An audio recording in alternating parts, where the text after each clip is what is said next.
haddaad isku aragtid calaamadahan oo halkani ay kugu sheegi doono, ogow haddaba in uu hormoonka loo yaqaano estrogenka uu kor u yahay.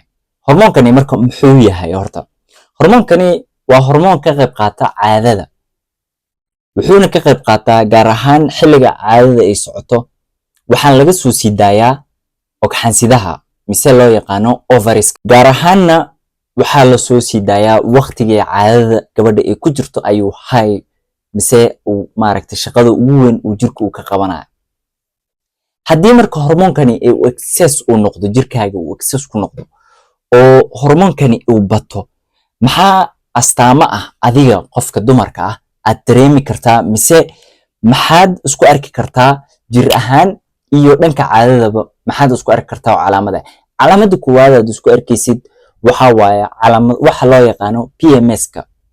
PMS-ka marka muxuu yahay? PMS-ka asagoo qoto dheer ah waxaan uga hadlay muuqaal oo ku jiro channel-ka, laakiinse PMS-ka haddii la soo gaabiyo waa marxalad gabadha ku dhacdo inta ay ku dhicin caadada.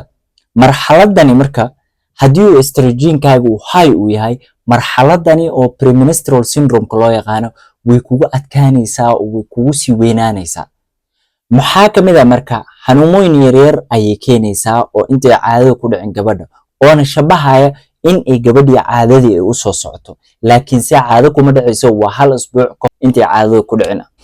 PMS wuxuu dhacaa ugu yaraan 7 maalin intay gabadha caadada ku dhicin. calaamadaha ugu horreeya isku arkaysid waa PMS symptoms inaad isku aragtid haddii estrogenkaaga uu high uu yahay. astaanta labaad aad isku arkaysid waxa waaye waqtiga estrogenkaaga uu high uu yahay ama jirkaaga uu ku badan yahay, estrogenka uu zaid u sareeyo, waxaad isku arkaysaa in caada qalqal ay kugu dhacdo. caadada inaad heshid mise caadada bishii 2 mar 3 mar in aad isku aragtid. astaanta saddexaad oo aad ku garan kartid mise aad marka xilligaad isku aragtid oo estrogenkaaga inuu high uu yahay waxa waaye bloatingka, calool dibirka. estrogenka wuxuu keenaa waqtigu high uu yahay in ay calooshaada ay dibirto oo la socoto irregular menstrual caadadii oo ka qaldanto. PMS symptomska waxani waa calaamado isla socda. hal calaamad kaliya haddaad isku aragtid mise hal astaan oo kaliya haddaad isku aragtid ma ahan in uu estrogenkii uu kor uu yahay. astaanta afaraad aad isku arkaysid waxa waaye painful cramps wax loo yaqaan. crampka waqtiga caadada kugu dhacdo cramps badan baad dareemaysaa, qabad zaid. waqtiga hore caadada kugu dhici jirtay sidii aad ahaan jirtay ma ahan, waad ka dareysaa xilligan. waxyaalaha kale oo estrogenka aad ku garan kartid inuu high uu yahay waxa waaye wax loo yaqaano madax xanuun zaid ah iyo maskaxdii oo idil inay ku fadhido oo maskaxdiiba ay shaqaynaynin. waxyaalaha kale oo estrogenkaaga aad ku garan kartid inuu high uu yahay waxa ka mid ah waxa loo yaqaano jirkaaga biyo ayuu reebaya, waxa loo yaqaano jirkaaga inuu soo bararo oo biyo badan, estrogenku biyo badan jirkaaga uu geliyo adigoo idil in aad bararsan tahay loo maleynaa, iyo wejigii mise maqaarkii aad ka dareemaysid in ay biyo zaid ah mise barar zaid ah aad ka dareemaysid. marxaladani waxa ku keenaya estrogenka. calaamadahani marka ugu way isla socdaan, hal kaliya haddaad isku aragtid ma ahan in uu kuu sheegayo inuu estrogenkaaga uu high u yahay. calaamadaha kale aad isku arki kartid waxa waaye xilliga uu periodka kugu dhaco mise dhiigga caadada uu kugu dhaco, dhiig zaid ayaa ka imaanaya.